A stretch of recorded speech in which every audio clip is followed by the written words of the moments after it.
La ménopause, chaque femme passe un jour par cette transition naturelle, un passage obligé auquel on a le temps de se préparer. Il est en effet défini dès notre naissance que notre approvisionnement ovulaire ne sera pas éternel et le nombre de follicules baisse avec le temps. Et pourtant, cette transition peut s'avérer difficile, et ce pour de nombreuses femmes. La ménopause, au-delà des idées reçues, c'est le sujet de ce tout nouveau numéro des Femmes d'ici sur NCI. Surtout, restez avec nous, ça commence tout de suite.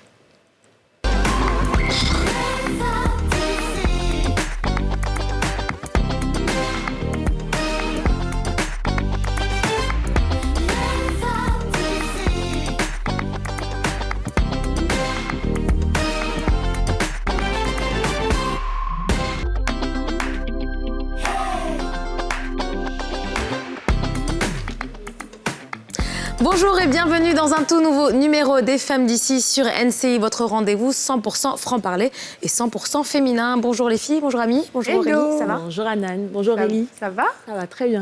Génial. On est en forme ce mardi? Oui, oui, on pète la forme. Bon les filles, aujourd'hui on parle de ménopause. Alors effectivement, on va dire qu'on n'en est pas encore là, mais ce passage, c'est un passage obligé. On va y arriver un jour, l'heure fatidique finira par sonner. Ça vous inspire quoi et surtout, que savez-vous de la ménopause? Moi, tout ce que je sais, c'est qu'on n'a plus de règles, en fait. Donc, ça me va très bien, pour l'instant. Après, je ne sais pas ce que ça implique émotionnellement, mais moi, je suis bien... Tu vas pas me dire que t'es pressée, quand même? Non, je suis pas pressée, Okay. Mais bon, je me passerai bien des règles. Du cycle menstruel, je comprends. Alors, moi, c'est une période que j'appréhende un petit peu. J'avoue, on passe quand même de l'étape voilà, où on peut procréer. L'étape, je dirais, jeune pour passer à une étape comment dire, un peu vieille. Pour toi, ça marque quelque chose en termes de... Ça marque un changement, en tout cas. Un changement, oui, c'est clair. Donc, qu'est-ce qui se passe de l'autre côté? Comment ça se passe, etc. De l'autre côté. De l'autre côté. C'est tellement extrême. C'est pas péjoratif, c'est pas méchant, mais c'est vrai que ça fait un peu peur. Ça fait un peu peur. Mais je te comprends tout à fait. Hein. Je sais que... Et c'est peut-être parce qu'on a tellement entendu de choses assez négatives, finalement, sur la ménopause, qu'on se dit « Ah non, j'ai pas envie d'y arriver, finalement, je serai vieille ». Je pense que c'est un peu plus compliqué que ça. Je pense que la vieillesse, finalement, c'est peut-être un peu plus dans la tête que ça ne se limite pas à ce passage. Quoi qu'il en soit, il y a des changements, clairement, qui s'opèrent et qui sont parfois difficiles à vivre. Quoi qu'il en soit, on a posé la question, comme d'habitude, sur la place publique. On a demandé aux Ivoiriens « Que savez-vous de la ménopause ?» On va écouter quelques-unes de leurs réponses dans ce micro-trottoir. Bon, la ménopause, pour moi, c'est lorsqu'une femme arrive à un certain âge, n'arrive plus à avoir ses règles, elle ne peut plus faire d'enfants. La ménopause, je sais que ça concerne plus les femmes. C'est quand elle ne peut plus procréer. La ménopause, c'est l'âge à laquelle la femme ne peut plus avoir d'enfants. Et on a dit que l'âge de la ménopause, c'est 45 ans au moins. La ménopause, c'est lorsqu'une femme n'arrive plus à donner naissance, elle n'arrive plus à enfanter. Souvent, la ménopause, elle est atteinte par la femme à l'âge de 45 ans. Dès lors où elle n'a plus d'ovulation, souvent aussi il y a des cas précoces. Bon, alors finalement, les gens ne sont pas vraiment tous au fait de ce que c'est, cette étape. Totalement. N'est-ce pas? Oui. Un peu comme ici. Un peu comme nous. En fait, c'est vraiment le flou. C'est un petit peu le mystère, Un mystère. Oui, mais après, je pense que tout ce qui concerne la femme en général, il y a toujours un mystère autour. Ouais. C'est pour ça qu'on est là, en fait. C'est exactement pour ça. C'est pour aider à élucider les mystères. Voilà. Je suis d'accord. Vraiment, j'ai rien à rajouter. Alors justement, les filles, on va accueillir nos invités en plateau pour nous aider à élucider le mystère de la ménopause. Il s'agit aujourd'hui de Dr Issa Karama, gynécologue obstétricien, qui va nous rejoindre en plateau. Et nous avons également Hélène Kofi, coach familial, coach harmonie familiale et couple. Bonjour à tous les deux. Bonjour. Bonjour. Bonjour et bienvenue sur le plateau des Femmes d'ici. Merci d'avoir accepté notre invitation. Alors juste avant de commencer à vraiment parler dans le détail de la ménopause, je vous propose de regarder ce reportage justement qui nous en parle un peu plus dans le détail, qui nous donne quelques chiffres. On regarde. Beaucoup d'idées reçues sont encore associées à la ménopause, cette période durant laquelle l'activité ovarienne s'achève.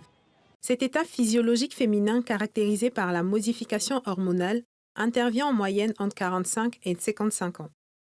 Caractérisé par un vieillissement des ovaires, la ménopause s'opère lorsque ceux-ci arrêtent alors de produire les hormones de la reproduction. Et si le processus interne est le même pour toutes les femmes, les symptômes qu'elles subissent peuvent varier grandement d'une personne à l'autre. Les premiers signes de la ménopause, comme je vous le disais tout à l'heure, c'est les bouffées de chaleur, donc l'arrêt des règles, les bouffées de chaleur, la sécheresse vaginale Et puis, on a tout un ensemble de signes accessoires qui peuvent aller des nausées à la nervosité, à l'anxiété. Mais les signes principaux, c'est l'arrêt des règles, la sécheresse vaginale et les bouffées de chaleur, donc avec la transpiration qui suit. Voilà. Après la ménopause, la capacité du corps à produire du tissu osseux diminue.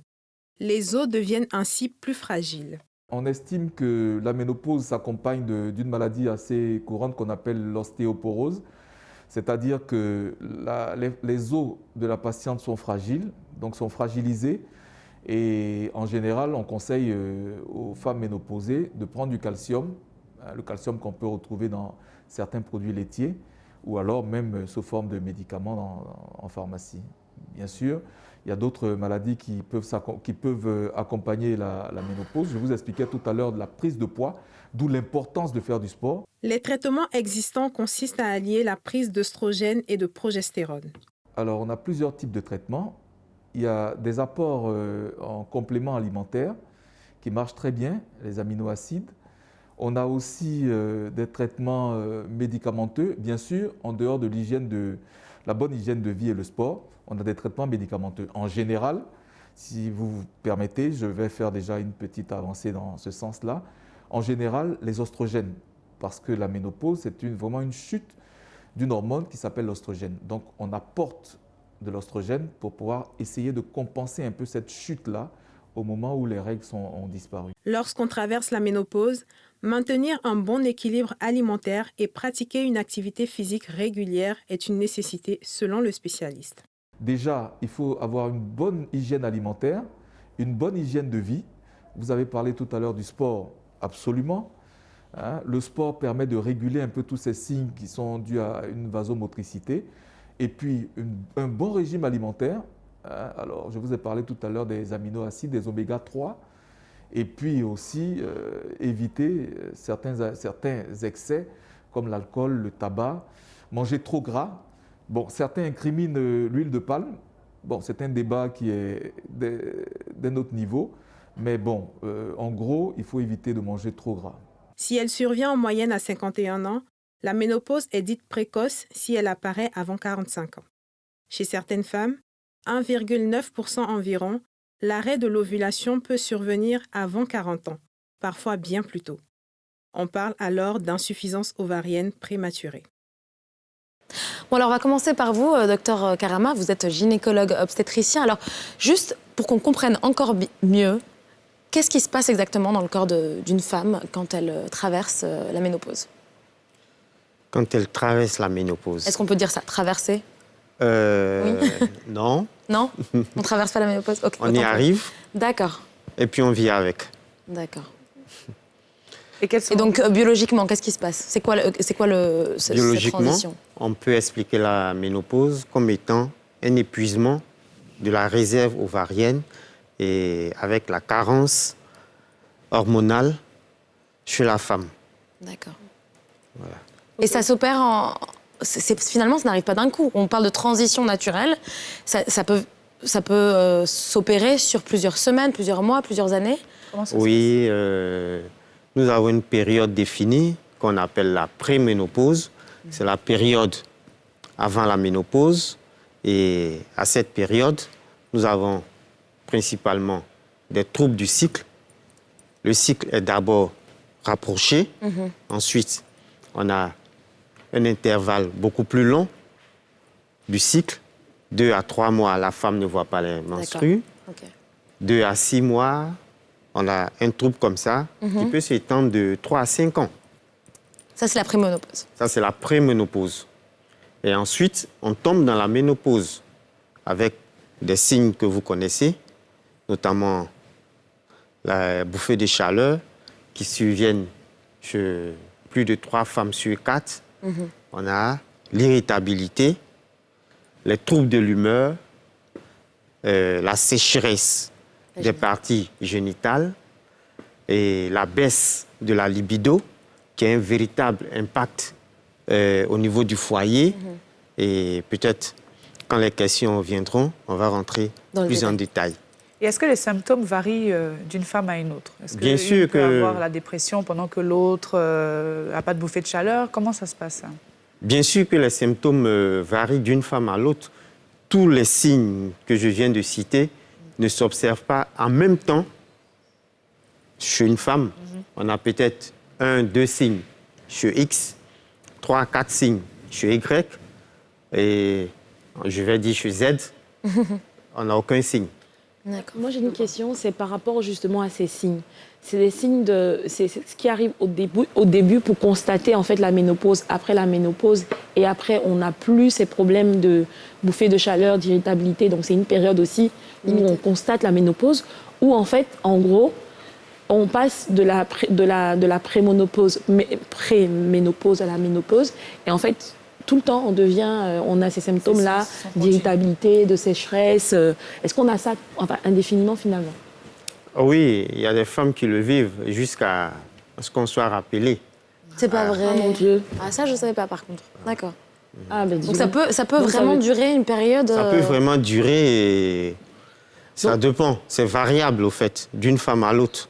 En gros, nous les femmes, en fait, on a les règles, on a le syndrome prémenstruel, on a les menstrues, on a des symptômes, on a la préménopause et on a la ménopause. Donc en fait, c'est jamais. Surtout que bravo les femmes. Moi, je pose une question. Est-ce qu'il y a un complot? Il y a quelque chose?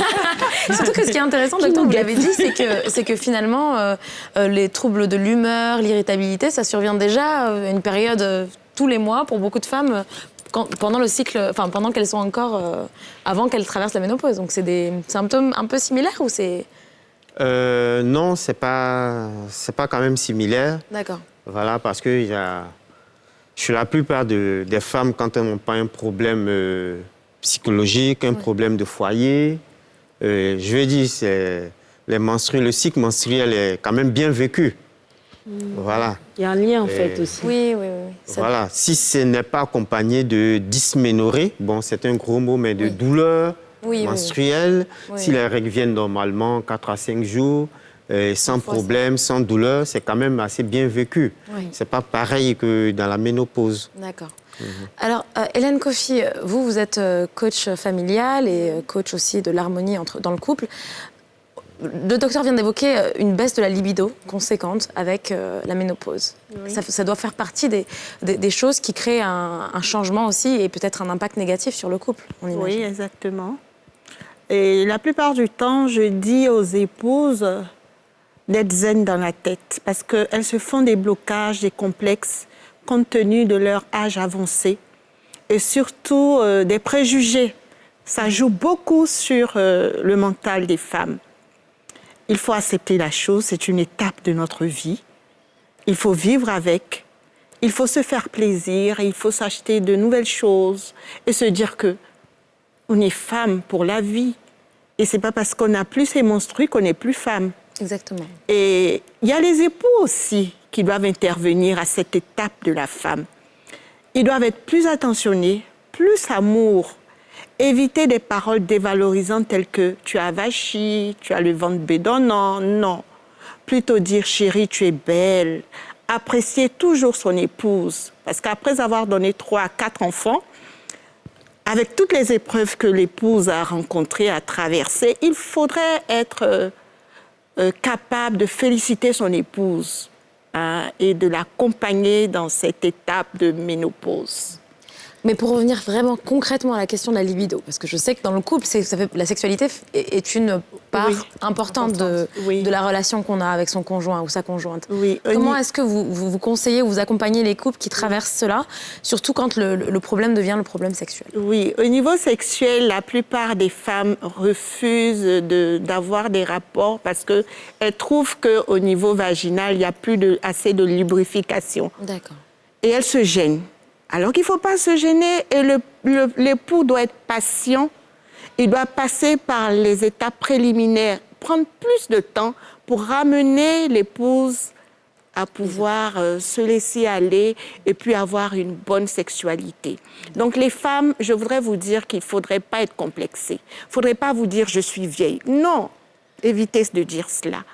Vous n'êtes pas vieille, vous êtes toujours belle, mais il faut vous faire confiance. C'est une question de confiance en soi. Ouais. Et pour que la femme puisse avoir confiance et être rassurée, il faudrait que l'époux l'accompagne. Ouais. Au niveau de la sexualité, j'ai eu des cas de dames qui ont dit « je peux plus, je ne veux même plus. C'est fini, de toutes les façons, j'arrive pas parce que j'ai mal. » Mais non, il ne faut pas avoir de blocage. Il faut se laisser conduire par l'époux et puis ça va bien se passer. Et aujourd'hui, nous avons, en Afrique, nous avons le beurre de karité. Avec le beurre de karité, c'est bon, ça passe. Il y a des petits secrets que je communique. J'allais vous demander justement ces secrets parce que on sait que la femme qui arrive à un certain âge, donc à la ménopause, est très complexée. Souvent, le mari ne l'accompagne pas, comme vous le dites. Ils vont même souvent voir ailleurs, puisque la femme ne peut pas lui donner, en tout cas, ce plaisir-là. Quelles sont les solutions, les petites astuces que vous pouvez donner pour aider justement ces femmes qui sont un petit peu dans le... Voilà, dans la dépression, entre guillemets. D'abord, pour se faire désirer à nouveau par son époux, il faut changer sa tenue vestimentaire. Il faut toujours être belle. Il ne faut pas se dire « j'ai pris de l'âge, j'évite de porter des pantalons, des petites jupes, des petites robes ». Non, les hommes aiment toujours voir leurs épouses belles. Donc, il y a d'abord la qualité du vêtement. Il faut changer aussi de coupe de coiffure parfois. Tu t'es marié, tu avais la même coupe jusqu'à ce que tu aies la ménopause. Non, docteur, il faudrait changer. Tout ça, ça attire et ça contribue à une bonne libido. Et au niveau de la sexualité, les petits secrets, c'est quoi? Vous pouvez utiliser le beurre de karité ou l'huile de rose. L'huile de rose, c'est l'huile palmiste. Ah, d'accord. Oui, que nos mamans utilisaient à l'époque. Ce n'est pas des choses chères, on ne trouve pas en pharmacie, on trouve sur le marché. Utilisez juste quelques minutes avant les rapports. On peut utiliser, on le met le doigt, l'index dans l'huile, et puis on passe ça, on met juste le doigt dans le vagin. Simplement, ça lubrifie. Le gynéco a quelque chose à dire là-dessus. Le beurre de karité, l'huile, tout ça. Dites tout. Ça vous parle, docteur? Le beurre de karité, c'est un lubrifiant. Il n'y a pas de souci à cela. Mais ce que je voudrais dire, c'est que cette période est mal comprise et par la femme, mais surtout par l'homme. Par l'homme, oui. Parce que, comme j'ai dit, il y a des troubles de l'humeur. La femme peut bien s'habiller, mais elle est nerveuse. Ça, c'est instinctif, c'est hormonal. Et en général, l'homme ne supporte pas. Et c'est à cette période-là qu'on observe beaucoup de divorces dans les couples. Parce qu'il y a une véritable incompréhension.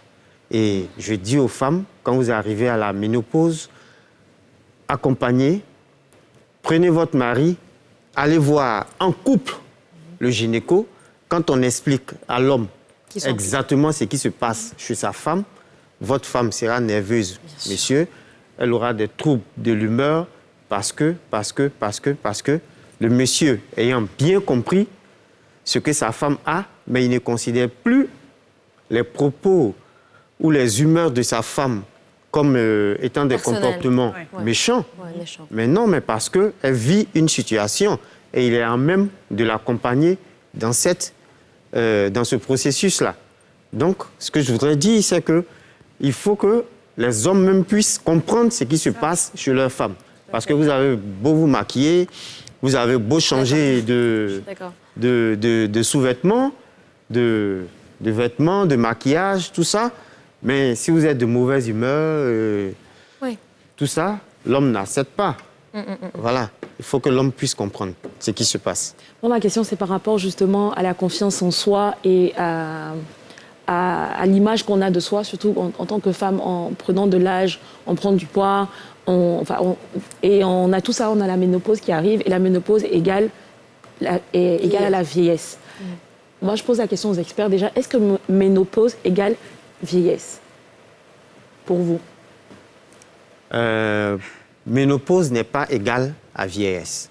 On peut bien vivre sa ménopause, avoir des relations sexuelles très bien et contrôler son humeur.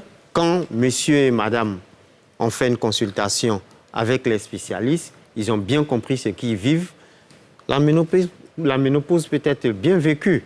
Donc, elle n'est pas synonyme de vieillesse. Le troisième âge, c'est à partir de 60 ans, 65 ans. Voilà, et c'est valable pour l'homme comme pour la que femme. pour la femme. Alors, tout à l'heure, Ami vient de l'évoquer. Effectivement, ça peut arriver qu'on prenne du poids, qu'il y ait une prise de poids significative au moment de la ménopause. Est-ce que ça, c'est quelque chose de marginal ou est-ce qu'on est à peu près sûr qu'en passant par la ménopause, on risque de prendre du poids et à ce moment-là, qu'est-ce qu'il faut faire pour, limiter les dégâts à ce niveau-là? Bien sûr que la ménopause s'accompagne de prise de poids. D'accord. 3 à 4 kilos, 3 à 6 kilos, ça dépend des femmes. Il faut surveiller tout simplement son alimentation. Voilà. Ça peut se contrôler? Oui, ça peut se contrôler. Ça peut se contrôler si on ne se laisse pas aller. Surveiller son alimentation, avoir une alimentation équilibrée et faire du sport et être zen dans la tête, comme elle a dit. Ouais. Voilà.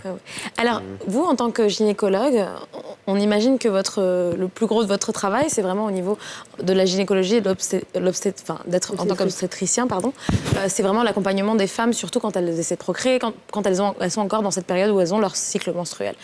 Est-ce qu'à partir du moment où la ménopause arrive, votre travail s'arrête là ou qu'est-ce que vous faites après pour les femmes qui sont ménopausées? Est-ce que vous intervenez toujours de la même manière? Pour les femmes qui sont ménopausées, ça dépend, parce qu'on reçoit une catégorie de femmes ménopausées qui désirent toujours des bébés.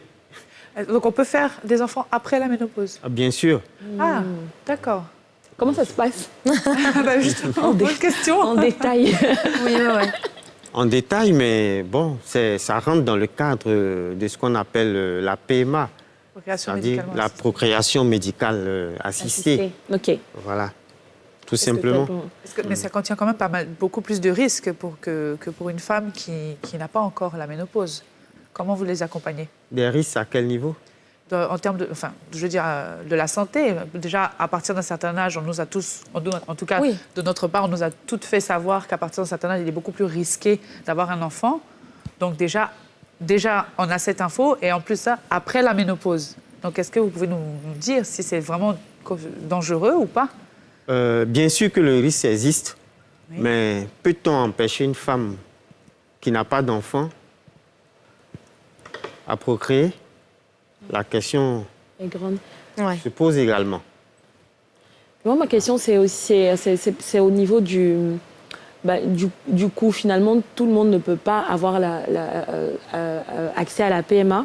Mais le message qu'on veut passer, c'est de dire qu'on a la possibilité quand même de pouvoir faire des enfants après la ménopause. Donc, moi, je voulais savoir un peu en quoi ça constitue de faire une PMA. Après la ménopause, on rentre carrément dans ce qu'on appelle la fécondation in vitro. D'accord. Voilà. Et ça se passe comment? Et la femme va produire, quand elle est en période de fécondité, avant la ménopause, elle produit en général ce qu'on appelle des gamètes, des ovules. L'équivalent chez l'homme, c'est le spermatozoïde.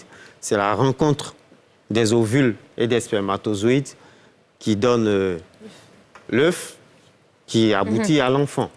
Et comment ça se passe chez une femme qui est ménopausée, puisqu'elle n'a plus d'ovules? Voilà.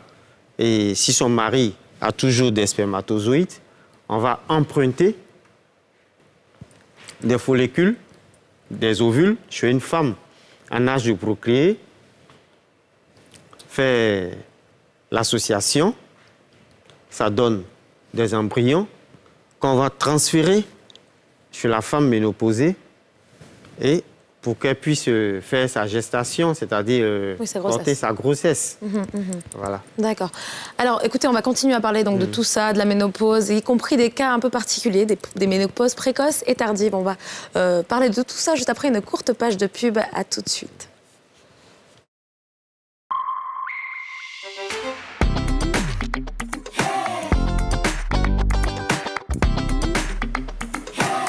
Bienvenue à vous si vous nous rejoignez sur le plateau des Femmes d'ici. On parle de ménopause avec nos deux invités, Dr Issa Karama, ainsi que la coach familiale et coach couple, Hélène Kofi. Alors, Hélène, on a compris, il y a pas mal de choses qui s'opèrent chez la femme au moment de la ménopause, qui impactent sa vie quotidienne. Et on a parlé de confiance en soi, mais que faire dans les cas où on traverse une réelle dépression, comme cela peut arriver à des femmes qui avec la ménopause, se retrouvent dépressives?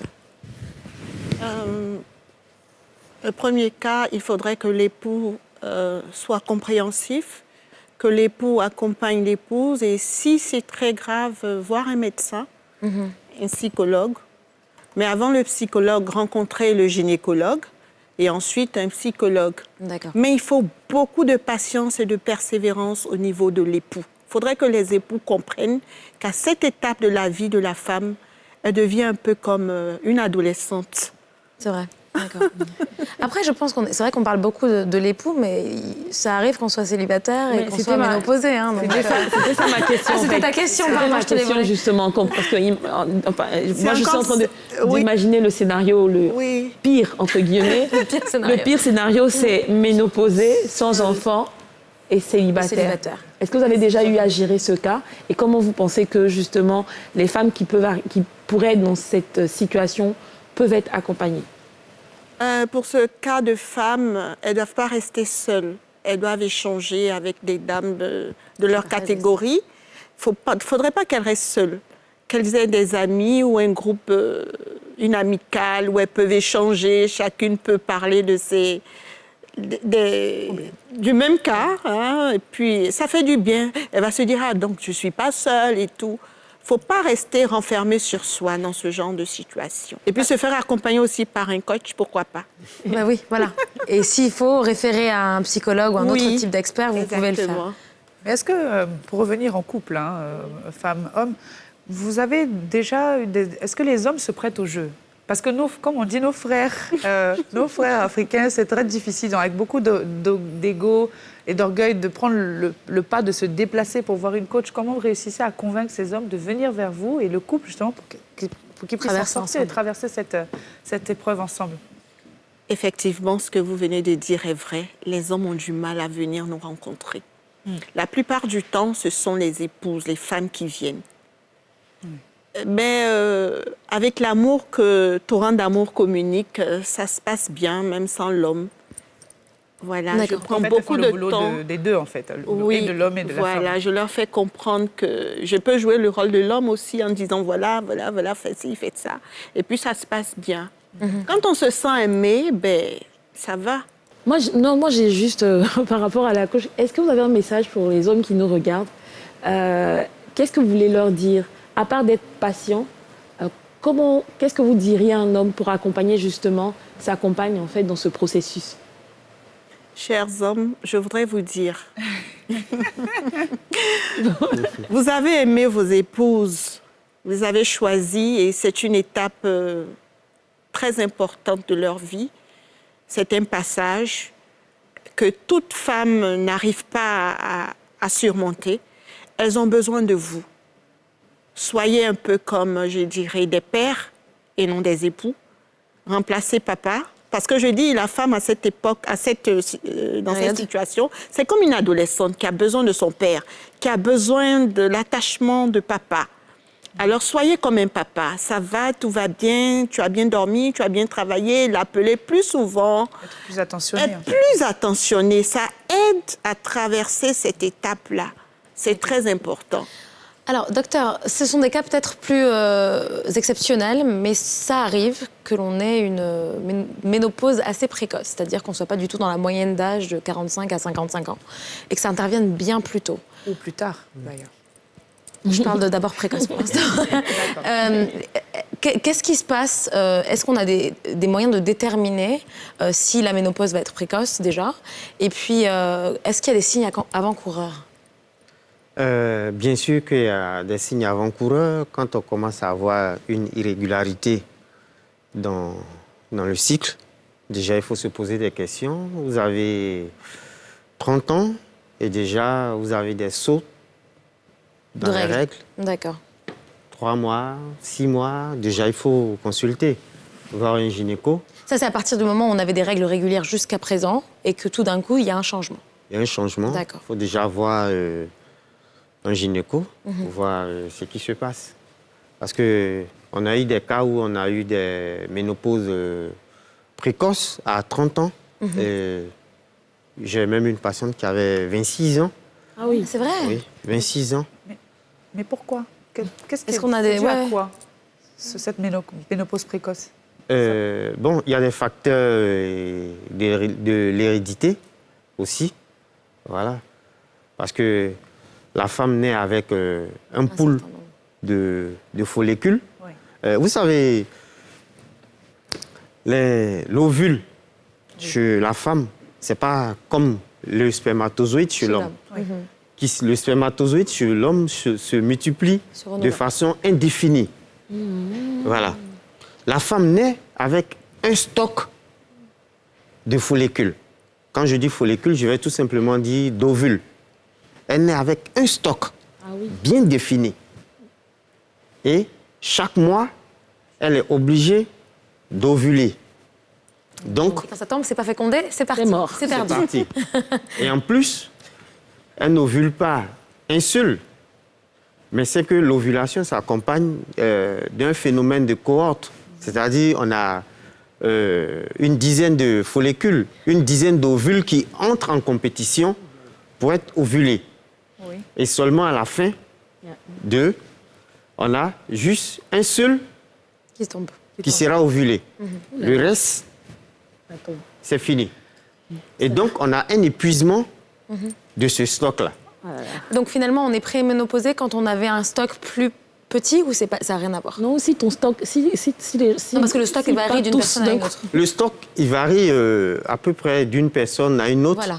Mais dans la cohorte, chaque mois, vous pouvez perdre plus que l'autre. D'accord. Donc, s'ils sont mobilisés, plus mobilisés chez toi.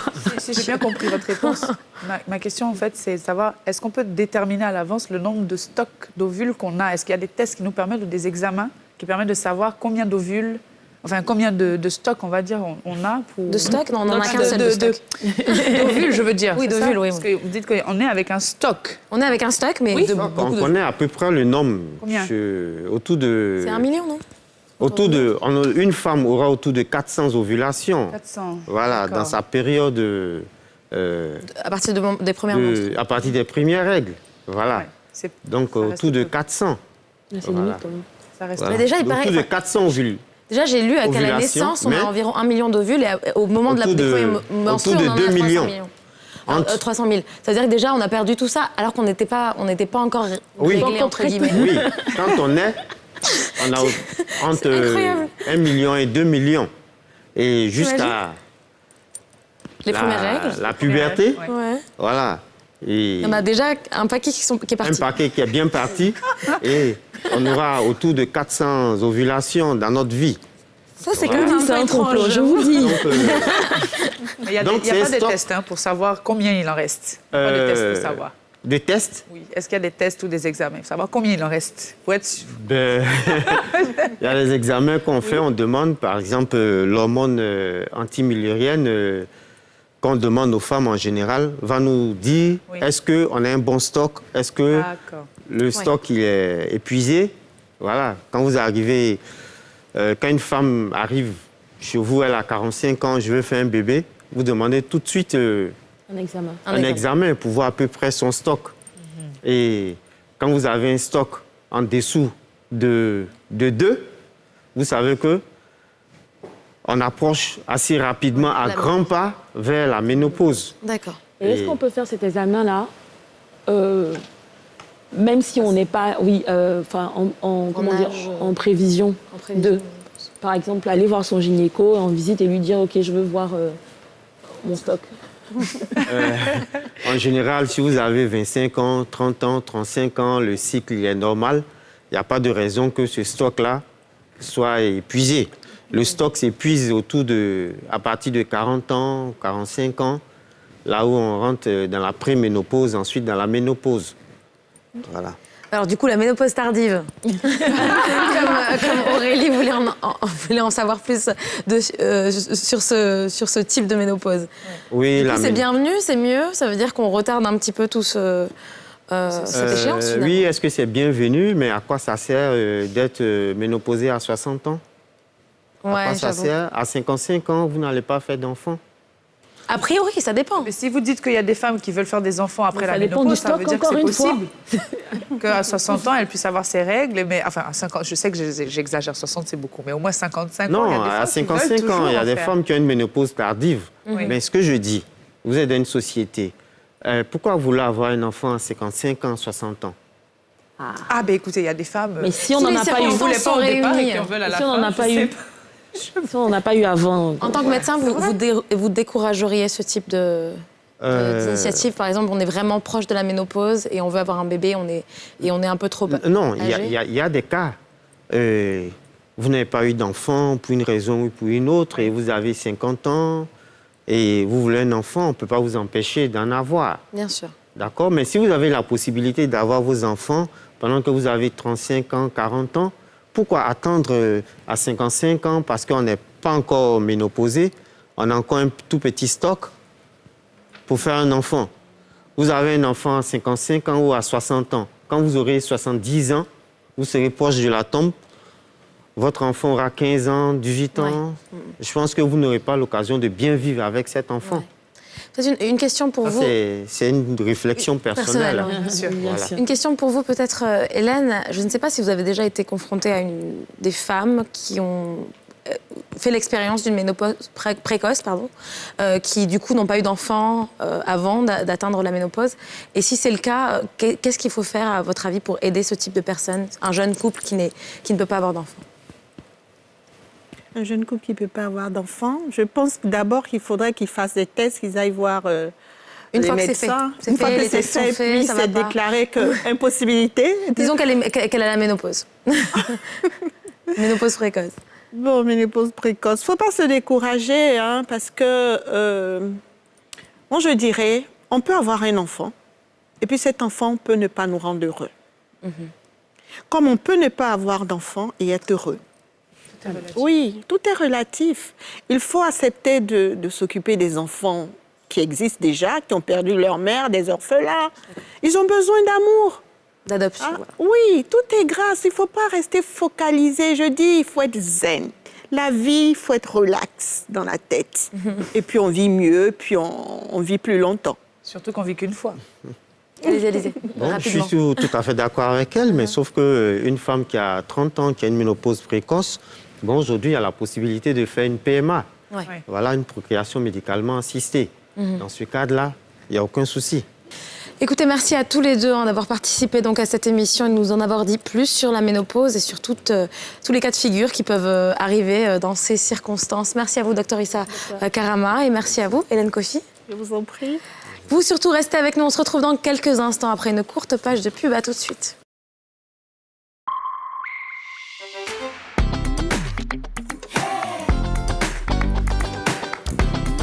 Bienvenue à vous si vous nous rejoignez sur le plateau des Femmes d'ici et sans transition aucune, on va aller dans la zone digitale avec Ami Kwame.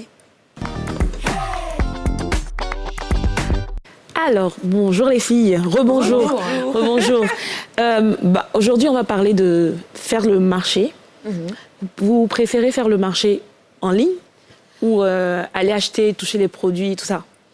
Moi, honnêtement, j'aime tout faire en ligne, mais shopping, marché... Non, je sais pas pourquoi. J'ai pas intégré le principe parce que tu vois des photos, c'est pas clair. Je préfère toucher. Alors, principalement le marché sur physique. Ouais. Mais quand il y a des petites choses qui manquent, on va pas. Je vais pas me fatiguer à aller prendre la voiture, aller au supermarché pour une bouteille de lait, par exemple. Ouais, je préfère me faire livrer. Mais sinon, aujourd'hui, vous avez la possibilité de faire votre marché en fait en ligne, tout simplement.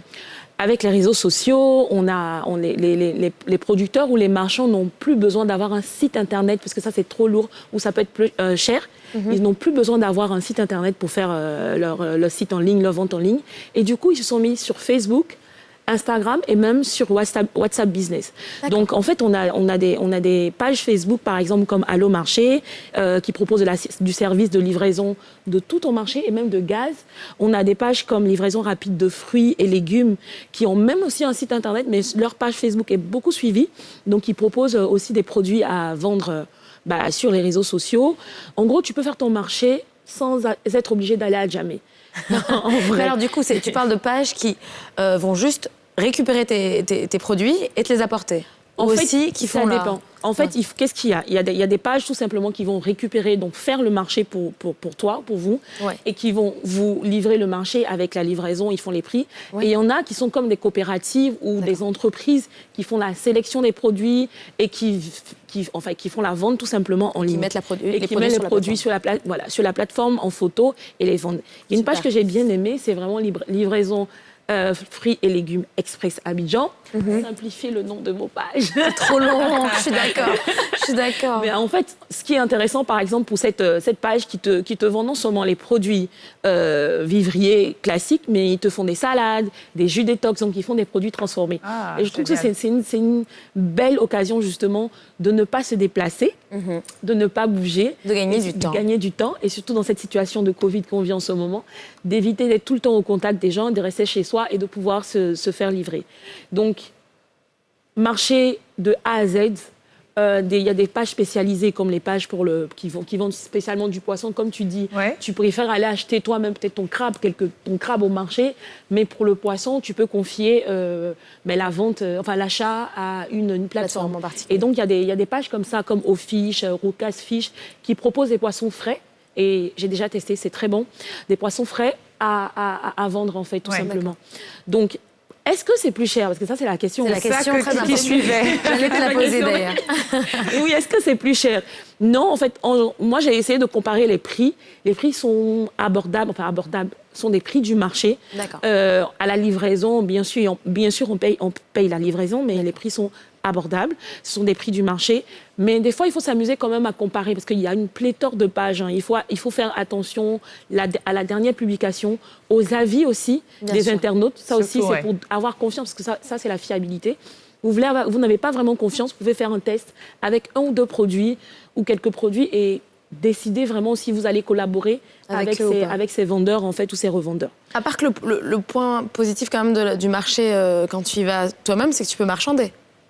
Tu peux pas faire ça en ligne. Oui, tu acceptes le prix. Là, tu peux pas. C'est vrai, tu peux pas dire tant si pour mettre cadeau. S'il te plaît, rajoute-moi deux. C'est le seul truc. Je pense qu'il y a des personnes qui vont être réticents juste à cause de ça. Oui, tu peux pas. Ça, c'est vrai. Tu peux pas parce que c'est ce que tu reçois et encore, il faut vérifier les peser. Ça aussi, c'est ça. Le grammage, etc. Ça, c'est très important.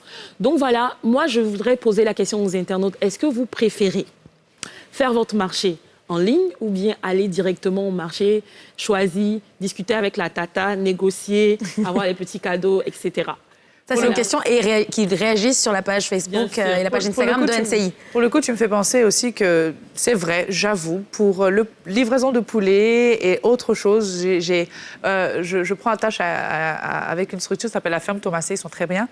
Petit clin d'œil. Je crois que je vais faire pareil. En fait, c'est juste que j'y pense pas. Et moi, je voulais justement aussi, je trouve que c'est très bien, surtout pour des fermes, des coopératives, des fermes bio, des associations qui produisent en fait les produits vivriers ou animaliers. Et finalement, avec les réseaux sociaux et Internet, ils arrivent à vendre ces produits-là sans pour autant aller trouver des personnes ou des professionnels en fait, de la cuisine. En fait, et sans logistique trop difficile. Et ça, c'est très intéressant. Merci Ami. De rien. Alors, nous avons porté notre regard aujourd'hui sur une jeune et belle dame qui a évolué et qui a fait carrière dans le monde de la cosmétique depuis même près d'une dizaine d'années. Et aujourd'hui, elle est même créatrice de sa propre marque de produits cosmétiques. C'est dans le miroir de Adams Mongoka, préparé par Karine Kassi.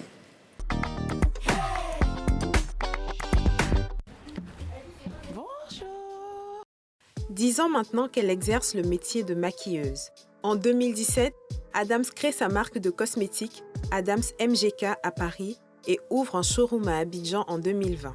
J'ai travaillé à Sephora des Champs-Élysées pendant 3 ans et Armani en fait m'a débauchée de Sephora et à partir de là je suis restée 3 ans avec eux et je me suis dit waouh, si Giorgio Armani a eu une expérience incroyable, pourquoi moi je ne peux pas tenter, essayer de voir ce que je peux faire.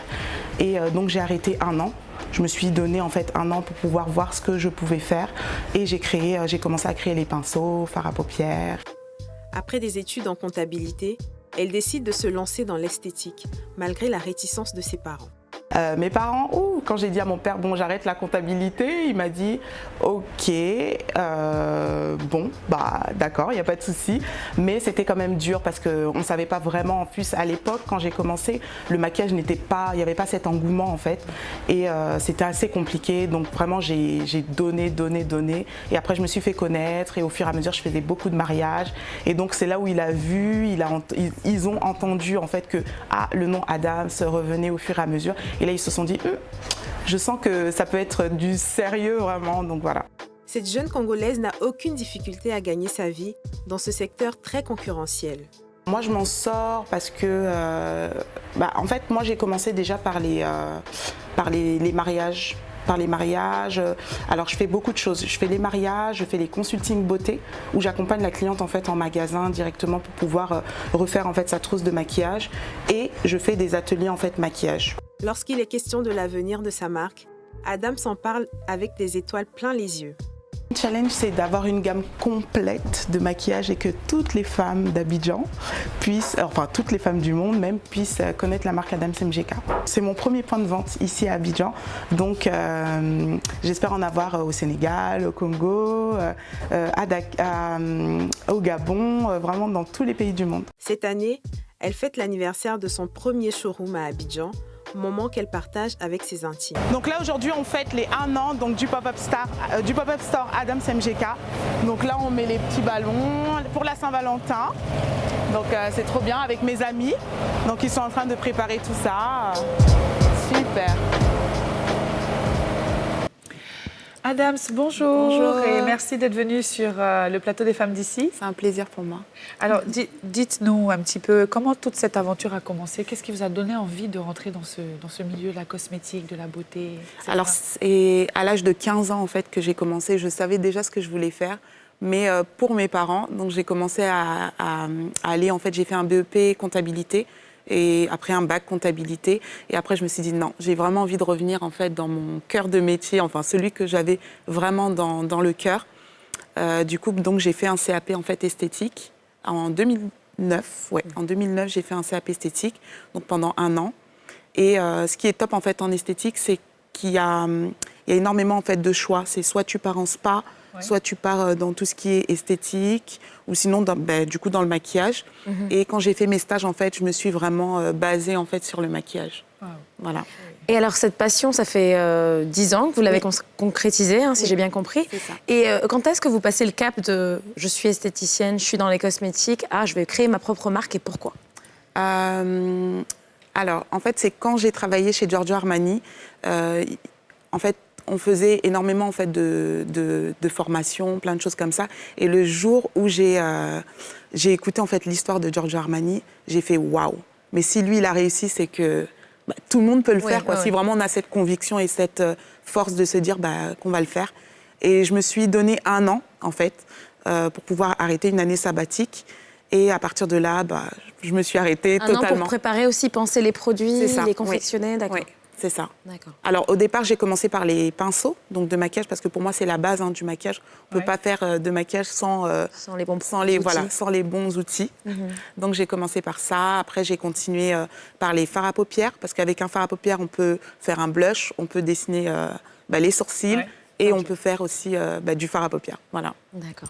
Moi, j'ai une question sur l'envers du décor. Les difficultés, en fait, justement, en tant que maquilleuse, là, vous êtes entrepreneur dans la beauté, mais c'est vraiment que c'est un métier qui est très stressant, mais aussi pas valorisé.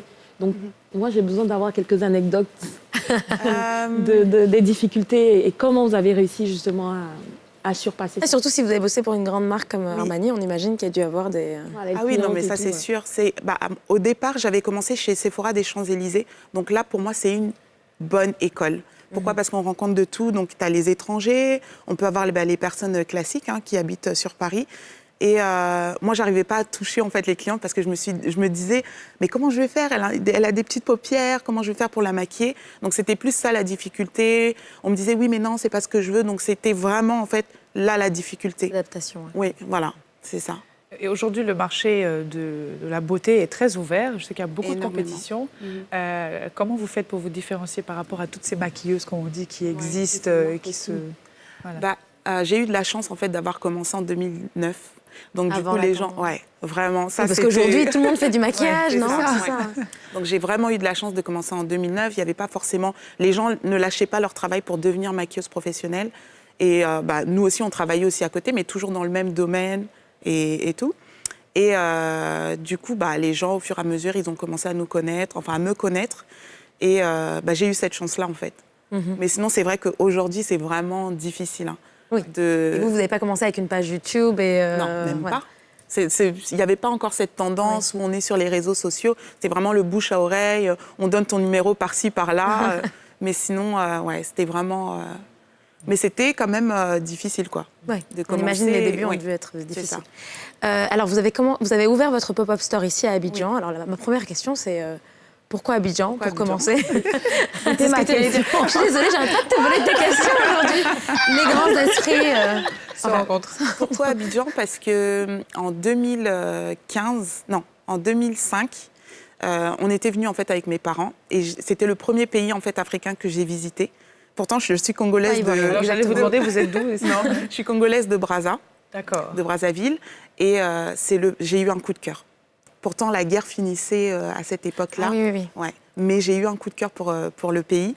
Et après, j'avais une amie du coup qui habitait aussi en Côte d'Ivoire. Elle m'a dit non, viens voir et tout ce qui se passe. Et à partir de là, j'ai dit waouh, mais j'ai envie de venir ici. J'ai envie d'ouvrir ma première boutique en fait ici à Abidjan. Ah, c'est l'amour de la Côte d'Ivoire. C'est ça. Je peux vous comprendre. Je peux partager. Alors, sur la marque Allant, on finit par créer et lancer sa marque. Moi, ça me paraît tellement flou. Lancer une marque de make-up ici. Qu'est-ce qui fait justement la différence entre la marque Adams, MGK, et toutes les marques justement qu'il y a sur le marché, on va dire à Abidjan? Pourquoi, en fait, une Ivoirienne viendrait justement chez Adams? D'accord. Alors en fait, déjà je suis maquilleuse. Donc ça veut dire ce que je veux mettre dans mes produits, c'est pas... En fait, j'ai étudié un petit peu le marché. Quand je travaillais en fait chez Giorgio Armani, je voyais un petit peu ce que les clientes en fait recherchaient. Par exemple, les produits, tout ce qui est les pinceaux. C'est pour ça que j'ai commencé par ça. La texture, comment choisir un bon pinceau. Donc c'est pour ça que j'ai fait un kit de pinceaux complet, voilà, avec du très bon poil, à prix abordable aussi. J'ai commencé par les fards à paupières. Donc moi je suis vraiment, je me suis vraiment focalisée sur les peaux noires et métissées. Donc ça veut dire il faut savoir que nous, les peaux noires et métissées, on a une paupière très humide. Donc je suis partie sur des textures crème poudrée. Vous voyez, comme ça reste vraiment toute la journée. On n'a pas forcément besoin de mettre une base de fard à paupières. Donc vraiment, j'ai étudié en fait tout ça. Ouais. Et c'est pour ça que quand je montre à la cliente, je lui essaye, elle dit « Waouh, c'est bon, je le prends ».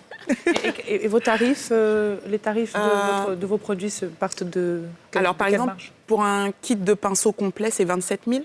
Donc c'est un kit de 10 pinceaux et j'offre une petite trousse, comme ça vous pouvez les ranger directement dessus. Une palette, elle est à 12 000, donc vous avez 6 couleurs dessus. Oui, de nuances. Voilà, de nuances. Et voilà. Alors, quand vous avez commencé Adams, finalement, comme vous dites, c'était pas si compétitif que ça. Aujourd'hui, on a aussi toutes ces célébrités, Rihanna, Eko, qui lancent leur marque et qui sont associées à leur popularité, leur notoriété. Est-ce que ça, surtout le fait qu'elles aient toutes vendu ce côté marque inclusive pour les femmes noires, pour toutes les teintes, le maximum de choix possible, est-ce que c'est aussi quelque chose qui vient vous porter, voilà, préjudice, pas préjudice, mais qui rend les choses plus compliquées pour ce... Oui, quand même, un peu. Hein.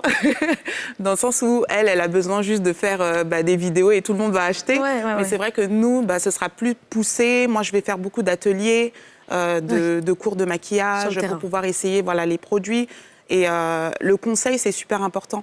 Parce que je sais que si aujourd'hui, je te conseille un fond de teint, on essaye, on teste, tu vas plus adhérer en fait à ce produit-là. Donc, c'est vraiment, D'où le fait de se déplacer et de voyager. Voilà, c'est ça. Bon, alors, Adams, ici, sur le plateau des Femmes d'ici, on a un petit rituel quotidien avec nos invités dont on fait le portrait. C'est l'interview tac au tac où on vous pose des questions très rapides et il faut répondre sans réfléchir. OK. Presque pas réfléchir. OK. C'est le tac au tac. On y va.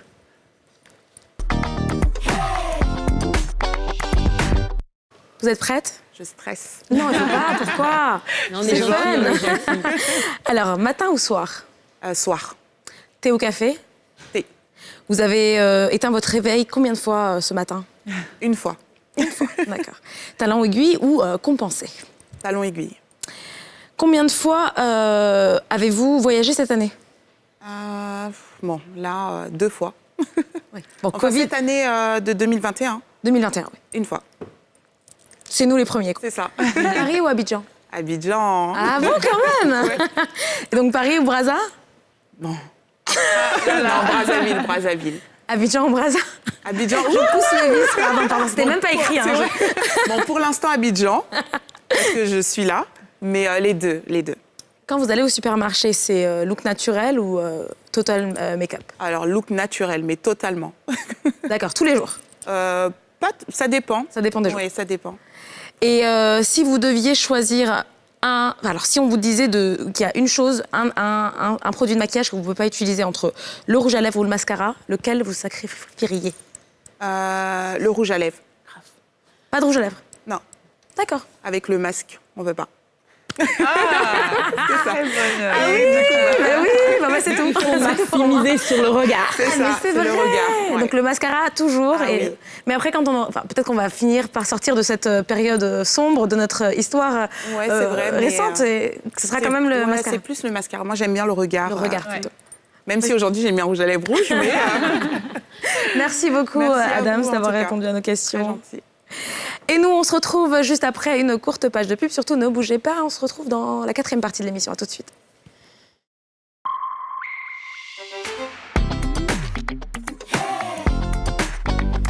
Bienvenue à vous si vous nous rejoignez pour la toute dernière partie de ce numéro des Femmes d'ici. Mélissa Koulibaly, blogueuse maternité, nous a rejoint pour nous faire un petit point sur les contraceptifs dans Au Top. Bonjour Mélissa. Bonjour. Ça va? Oui, super. Alors on va parler de contraception aujourd'hui. Tout à fait. Alors aujourd'hui nous allons parler, comme tu le disais tout à l'heure, de contraception, mais contraception postpartum. D'accord. Est-ce qu'il y a une parmi vous qui a déjà utilisé un contraceptif ou encore qui est sous contraception?